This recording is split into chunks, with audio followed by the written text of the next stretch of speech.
First of all thank you ಎಲ್ಲರೂ ಬಂದು ನಿಮ್ಮ ಟೈಮ್ ಕೊಡ್ತಾ ಇರೋದಕ್ಕೆ. ಆ್ಯಂಡ್ ಇಲ್ಲಿ ತನಕ ನಮಗೆ ಸಪೋರ್ಟಾಗಿ ನಿಂತು ಜನರಿಗೆ ನಮ್ಮ ಸಿನಿಮಾದ ಬಗ್ಗೆ ವಿಚಾರವನ್ನು ತಲುಪಿಸಿದ್ದಕ್ಕೆ. ಸಿನಿಮಾ ನೋಡಿದವರೆಲ್ಲರೂ ತುಂಬ ತುಂಬ ಒಳ್ಳೆ ರೆಸ್ಪಾನ್ಸ್ ಕೊಡ್ತಾ ಇದ್ದಾರೆ. ಇನ್ಫ್ಯಾಕ್ಟ್ ಸಿನಿಮಾ ನೋಡ್ತಾ ಇರಬೇಕಾದ್ರೆ ಜನ ಥಿಯೇಟ್ರಲ್ಲಿ ನಾವು ಹೋಗಿ ಕೂತು ಅವ್ರು ಯಾವ ರೀತಿ ಎಂಜಾಯ್ ಮಾಡ್ತಿದ್ದಾರೆ ಅಂತ ನೋಡಿದಾಗ ಎಲ್ಲರೂ ನಗ್ತಾ ಇದ್ರು, ಖುಷಿ ಪಡ್ತಾ ಇದ್ರು, ಚಪ್ಪಾಳೆ ಕೇಳಿಸ್ತಾ ಇತ್ತು, ವಿಸಿಲ್ ಕೇಳಿಸ್ತಾ ಇತ್ತು ಥಿಯೇಟ್ರಲ್ಲಿ. ಸೊ ತುಂಬ ಖುಷಿಯಾಗಿದೆ ಅದರಿಂದ. ಸಿನಿಮಾ ಥಿಯೇಟ್ರಿಗೆ ಬಂದು ನೋಡಿದವರೆಲ್ಲರೂ ತುಂಬ ಚೆನ್ನಾಗಿದೆ ಅಂತ ಒಂದು ಒಳ್ಳೆ ರೆಸ್ಪಾನ್ಸ್ ಕೊಟ್ಬಿಟ್ಟು ಹೋಗ್ತಾ ಇದ್ದಾರೆ. ಇನ್ಫ್ಯಾಕ್ಟ್ ಹೆಣ್ಮಕ್ಳೆಲ್ಲರೂ ನಮ್ಮ ಲೈಫಲ್ಲೂ ಈ ಥರ ಆಗಿದೆ, ನಮಗೆ ತುಂಬ ರಿಲೇಟ್ ಆಗುತ್ತೆ ಅಂತ ಹೇಳಿದ್ದಾರೆ. ನಾವು ಯಾವ ರೀತಿ ಮುಂಚೆ ಹೇಳ್ತಿದ್ವಿ ಸಿನಿಮಾ ರಿಲೀಸ್ ಆಗೋದಕ್ಕಿಂತ ಮುಂಚೆ ಎಲ್ಲ ಹೆಣ್ಮಕ್ಳಿಗೂ ಇದು ರಿಲೇಟ್ ಆಗುತ್ತೆ ಅಂತ.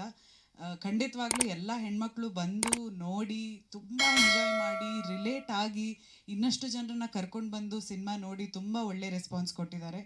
ತುಂಬ ಖುಷಿ ಇದೆ ಅದ್ರ ಬಗ್ಗೆ. And thank you so much sir, thank you Pavana ಅವರೇ for making me a part of this movie. ನನಗೂ ತುಂಬ ಖುಷಿ ಇದೆ ಒಂದು ಒಳ್ಳೆ ಪಾತ್ರ ಮಾಡಿದ್ದಕ್ಕೆ, ಇನ್ನಷ್ಟು ಜನ ಹೆಣ್ಮಕ್ಳಿಗೆ ಒಂದು ಸಮಾಧಾನ ಕೊಟ್ಟಿದ್ದಕ್ಕೆ, ಒಂದು ಇನ್ಸ್ಪಿರೇಷನ್ ಕೊಟ್ಟಿದ್ದಕ್ಕೆ, ಒಂದು ಮೋಟಿವೇಶನ್ ಆಗಿದ್ದಕ್ಕೆ. ಅದರಿಂದ ನನಗೂ ತುಂಬ ಮೋಟಿವೇಶನ್ ಸಿಕ್ಕಿದೆ, ಖುಷಿ ಸಿಕ್ಕಿದೆ. ಇಷ್ಟೆಲ್ಲ ಖುಷಿ ವಿಚಾರಗಳು ಒಂದು ಕಡೆ ಅಂದರೆ, ಇನ್ನೊಂದು ಕಡೆ ಒಂದು ದುಃಖ ವಿಚಾರ ಕೂಡ ಇದೆ. 16ನೇ ತಾರೀಕು ನಮ್ಮ ಜೊತೆಗೆ ಇನ್ನೂ 13 ಸಿನಿಮಾಗಳು ರಿಲೀಸ್ ಆಗಿದ್ವು. ಎಲ್ಲ ಹೊಸ ಪ್ರಯತ್ನಗಳು ಕನ್ನಡದಲ್ಲಿ, ಎಲ್ಲ ಹೊಸ ತಂಡಗಳು, ಕೆಲವು ಹೊಸ ತಂಡಗಳು, ಕೆಲವು ಹಳೆ ತಂಡಗಳು, ಬಟ್ ಎಲ್ಲ ಅಷ್ಟು 14 ಕನ್ನಡ ಸಿನಿಮಾಗಳು 16ನೇ ತಾರೀಕು ರಿಲೀಸ್ ಆಗಿದ್ದು. ಆ್ಯಂಡ್ 17, 18ಕ್ಕೆ ಕೆಲವು ತಮಿಳ್ ಸಿನಿಮಾಗಳು ರಿಲೀಸ್ ಆಗ್ತವೆ. ಆ್ಯಂಡ್ ಅದರ ಹಾವಳಿಯಲ್ಲಿ ಏನಾಗುತ್ತೆ, ನಮ್ಮ ಕನ್ನಡ ಸಿನಿಮಾಗಳಿಗೆ ಜಾಗನೇ ಇರೋದಿಲ್ಲ ಥಿಯೇಟ್ರಲ್ಲಿ.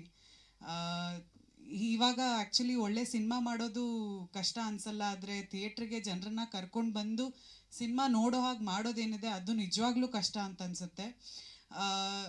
ಸಿನಿಮಾ ನೋಡಿದ್ರ ಅಂತ ಕೇಳಿದ ತಕ್ಷಣ ಕೆಲವ್ರು ಫಸ್ಟ್ ರೆಸ್ಪಾನ್ಸು, ಮ್ಯಾಮ್ OTTಲಿ ಯಾವಾಗ ಬರುತ್ತೆ, ಥಿಯೇಟ್ರಿಗೆ ಬರಬೇಕಾ ನಾವು ಅಂತ ಕೇಳ್ತಾರೆ. ಸೊ ಇವಾಗ ಈ ಥಿಯೇಟ್ರಿಗೆ ಬರೋ ಕಲ್ಚರ್ ಏನಿದೆ ಅದೇ ಎಲ್ಲೋ ಒಂದು ಕಡೆ ಕಡಿಮೆ ಆಗ್ತಿದೆ. ಇವಾಗ ಜನ ಬಂದ್ರೂ ಯಾವುದಕ್ಕೆ ಬರ್ತಾರೆ, ಇವಾಗ ತಮಿಳ್, ತೆಲುಗು, ಹಿಂದಿ ಸಿನಿಮಾಗಳು ರಾತ್ರಿ ಶೋ ಇದ್ರೂ ಫ್ಯಾಮ್ಲಿ ಬಂದು ನೋಡ್ತಾರೆ.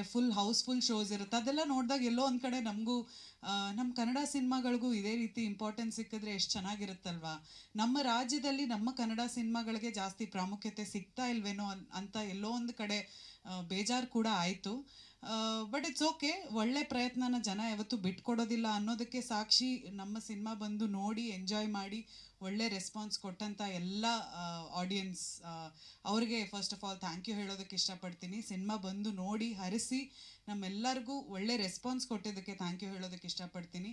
ಬಟ್ ಅಫ್ಕೋರ್ಸ್ ಈ ಏನು ರಿಲೀಸ್ ಅಥವಾ ಬೇರೆ ಸಿನಿಮಾಗಳ ಹಾವಳಿಯಿಂದ ನಮ್ಮ ಕನ್ನಡ ಸಿನಿಮಾಗಳಿಗೆ ಸಿಗದೇ ಇರೋ ಪ್ರಾಮುಖ್ಯತೆಗೆ ಏನು ಮಾಡಬೇಕು, ಯಾವ ರೀತಿ ಅದನ್ನು ಅಡ್ರೆಸ್ ಮಾಡಬೇಕು ನಿಜವಾಗ್ಲೂ ಗೊತ್ತಾಗ್ತಾ ಇಲ್ಲ.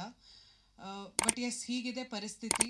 ಮುಂದಕ್ಕೆ ಹೇಗೆ ಹೊಸ ಪ್ರಯತ್ನಗಳು, ಹೊಸ ತಂಡಗಳು, ಹೊಸ ಕಲಾವಿದರು ಬೆಳೆಯೋದಕ್ಕೆ ತುಂಬ ಇಂಪಾರ್ಟೆಂಟ್ ಆಗುತ್ತೆ ನಮ್ಮ ಕನ್ನಡ ಜನ ಬಂದು ನಮ್ಮ ಸಿನಿಮಾನ ಥಿಯೇಟ್ರಲ್ಲಿ ನೋಡೋದು. ಸೊ ಅದ್ರ ನಿಟ್ಟಿನಲ್ಲಿ ಕೆಲಸ ಮಾಡಬೇಕು ಅಂತ ನನಗನ್ನಿಸ್ತಾ ಇದೆ. And thank you so much ಎಲ್ಲರಿಗೂ ಮತ್ತೊಮ್ಮೆ.